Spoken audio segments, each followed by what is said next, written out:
Hello everyone, and welcome back to another True Crime Mysteries video. Thank you all for being here. Today we're discussing the capture of who is believed to be one of the most prolific serial killers in United States history. Let's get into it. In 2019, the FBI confirmed that Samuel Little was one of the most prolific serial killers in US history. Samuel's confessions would mount up to 93 victims, many of which are still unidentified today. According to a report issued by the FBI, Samuel has been conclusively linked to at least 50 cases, and the others are still awaiting analysis results. His crimes and startling confessions shocked the world. How could one man be so depraved, and what had caused him to turn down this dark path? Samuel Little, birth name Samuel McDowell, was born on June 7, 1940 in Reynolds, Georgia. From the outset, Samuel's life was marred with tragedy and hardships. His grandmother was primarily responsible for his care, and shortly after he was born, they picked up and moved to Lorain, Ohio. According to Samuel, whose story needs to be taken with a pinch of salt, his mother, Bessie Mae Little, was just 16 when she gave birth to him. Samuel told investigators that Bessie was a sex worker who all but abandoned him and left him to be brought up by his grandmother. Not much is known about Samuel's father, Paul McDowell, who was 19 when he was born. As Samuel grew up, the cracks began to show. His grandmother tried to control Samuel, but something inside awakened. During his childhood, Samuel developed a fetish for strangulation and true crime. In interviews with the FBI, Samuel recalled one of the first times he became aroused. He claimed it had happened during kindergarten when he witnessed a teacher touching her neck. After this, the seed was planted in Samuel's mind, and he began to pursue darker things. He claimed that at first photographs and his imagination were enough to get him by, but as he got older and his sexual urges became stronger, Samuel craved more. As a result of his bad and unruly behavior, he found himself at a boys' industrial school in Columbus, Ohio. This was a reform school that was supposed to straighten out young boys on the wrong path. Reform school had little effect on Samuel, and after spending a year and a half there, he was released back to the care of his grandmother. By 1956, Samuel found himself at the mercy of the law once more. This time, he had committed a robbery in Omaha, Nebraska, and had broken into a business in Lorain. For his crime, Samuel Little once again found himself in a reformatory, and this time it was the Ohio State Reformatory in Mansfield. Many of you may recognize this as the location for the Shawshank Redemption. Unfortunately, the film rings true to the levels of cruelty inflicted upon prisoners. Samuel's time in prison did little to reform him, as the name of the institution suggested. He only became angrier with the world and sought revenge. When released from prison, Samuel discovered that his criminal record and bad reputation made employment difficult.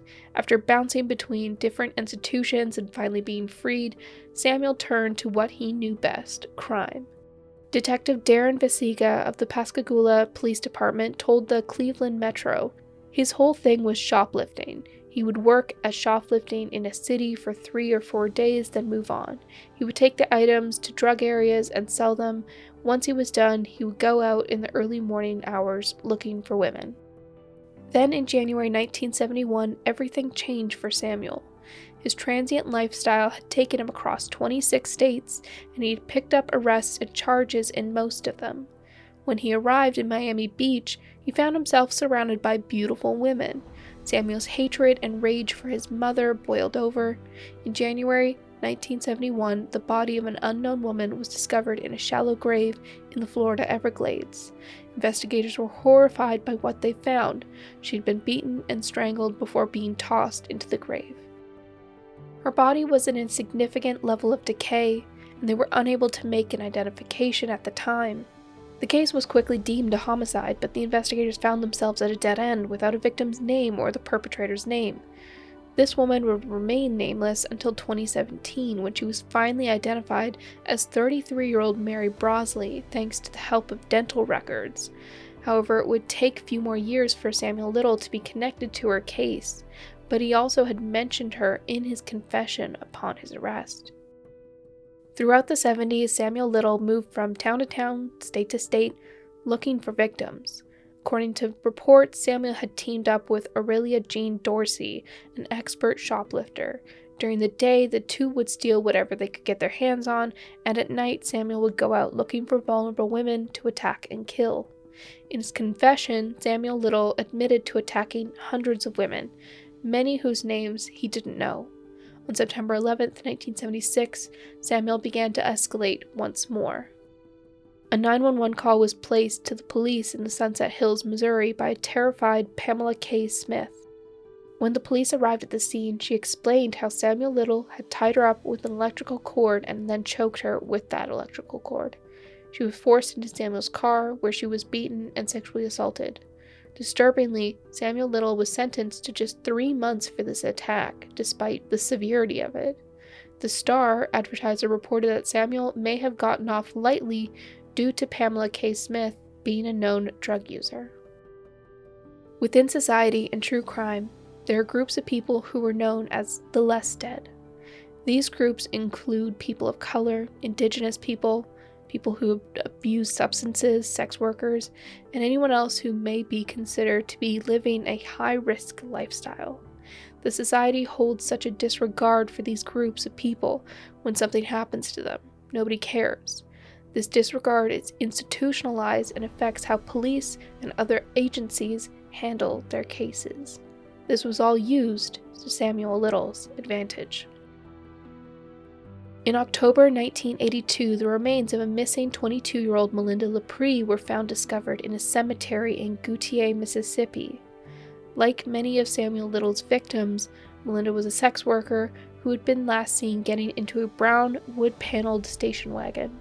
Samuel would often lure sex workers into his car, where he would beat them, strangle them, sexually assault them, and dump their bodies like trash. This time, somebody realized that Melinda was missing, and investigators actively investigated her case when her remains were discovered. All signs pointed back to Samuel Little, but unfortunately, he was never convicted in this crime. The Star Advertiser reported that much of the evidence and the original case files were washed away during Hurricane Katrina.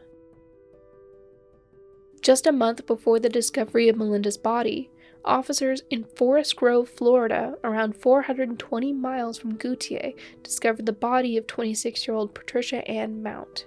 Patricia had a mental disability, and she too had last been seen getting into a brown wood-paneled station wagon.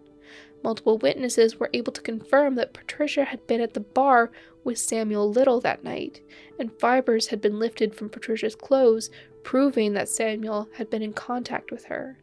Unfortunately, it wasn't enough to convict a grand jury to indict Samuel, and he was once again free. There were many opportunities in this case to stop Samuel Little. Dozens of women reported their attacks perpetuated by him, but nobody listened to them. If they did listen, it rarely ever resulted in a conviction or arrest. They were left to bear the physical and psychological scars.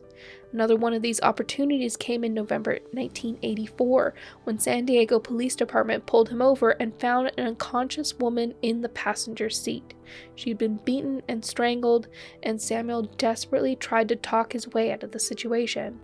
Prosecutors across the country were becoming accustomed to the name Samuel Little, or Samuel McDowell as he was sometimes known.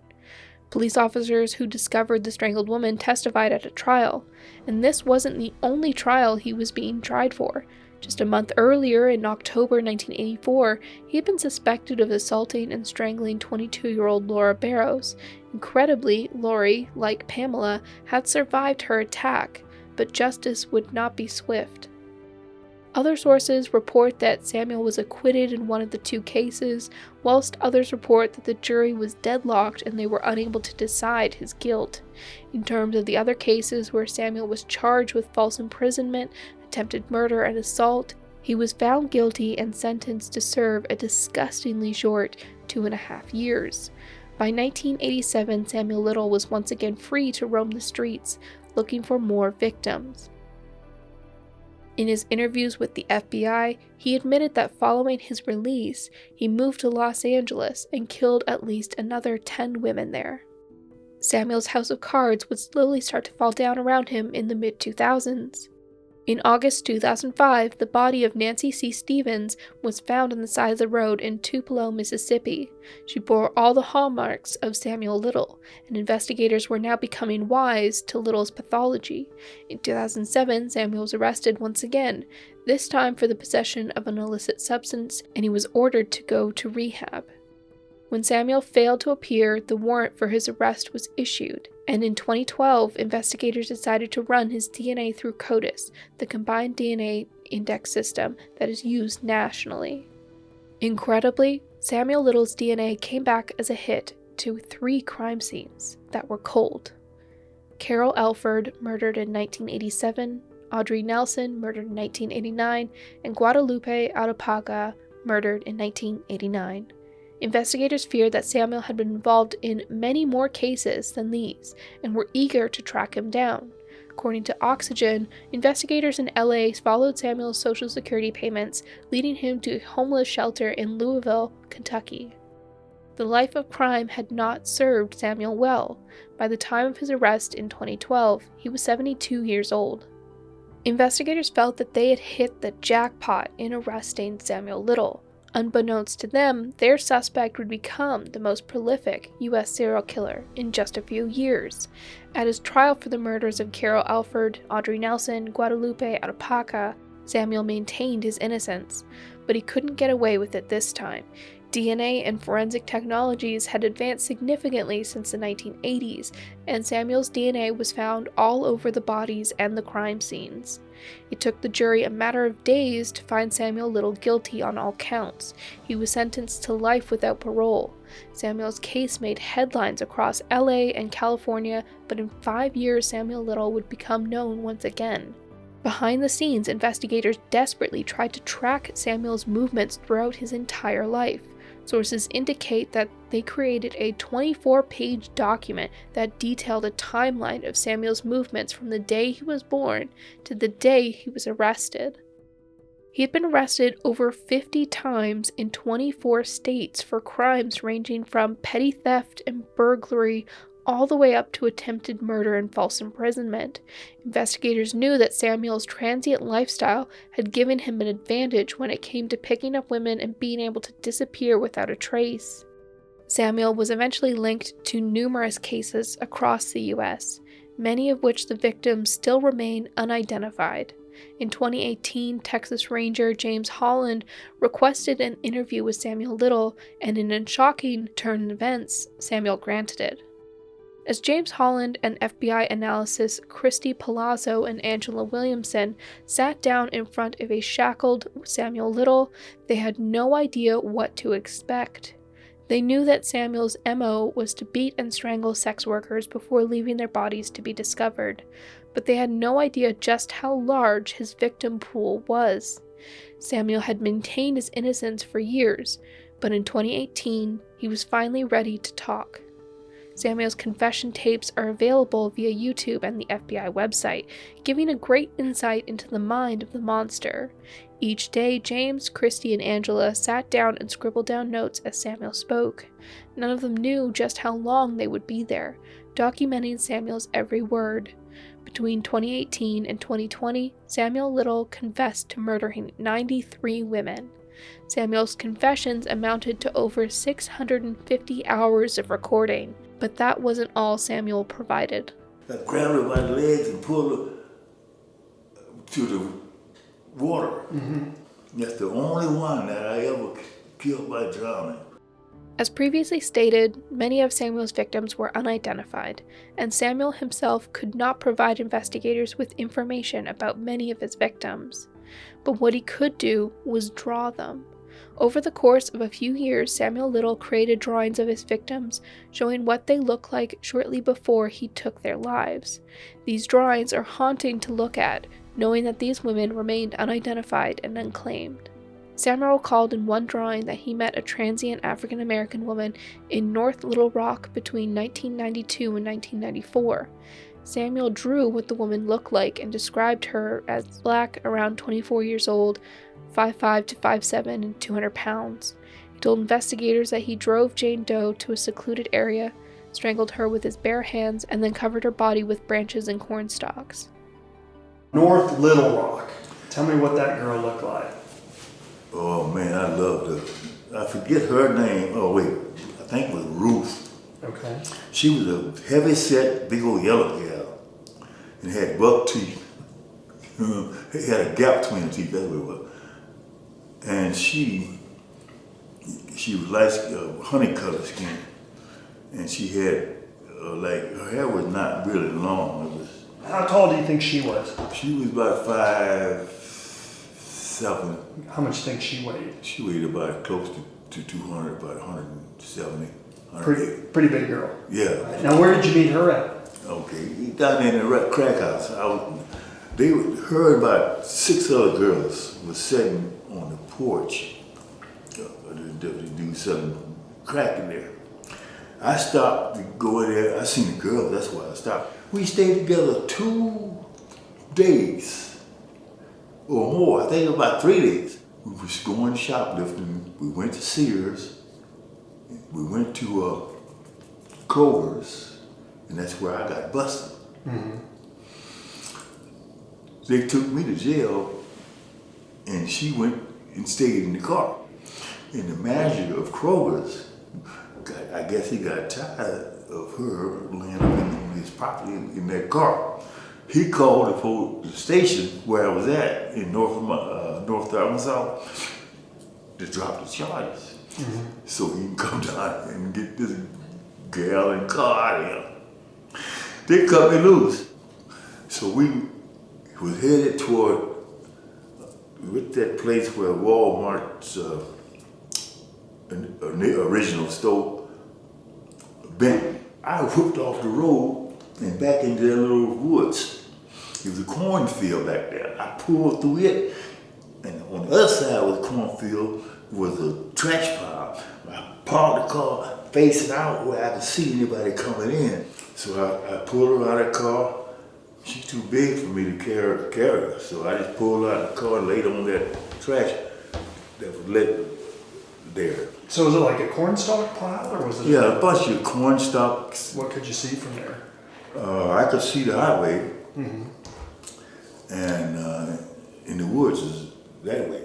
But it's right outside of Little Rock. I was about 10 miles from it. From North Little Rock, you think 10 miles? Yeah, it was about 10 miles. Okay.